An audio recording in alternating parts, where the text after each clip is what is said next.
జీవితంలో స్వచ్ఛతకు చాలా ప్రాధాన్యత ఉంటుంది.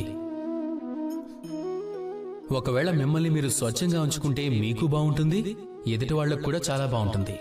ఒక భిన్నమైన ప్రభావం పడుతుంది. కానీ ఒక శ్రేష్టమైన వ్యక్తి ఎలా అవుతాడు? తనలో గుణాలున్నాయి, సంస్కారం ఉంది, మంచి ఆలోచనలున్నాయి, మంచి పనులు చేస్తాడు. జ్ఞానమున్న వ్యక్తిలా ఎలా మారాలి? కేవలం స్వచ్ఛంగా ఉన్నంత మాత్రాన మారలేవు. ముందుగా మీరు అర్థం చేసుకోవాల్సి ఉంటుంది, మనిషిలో 4 ముఖ్యమైన తత్వాలున్నాయి. మొదటిది తన శరీరం. దాంతో తను ఏ పనైనా చేయగలడు. రెండవ తత్వం తన మనసు.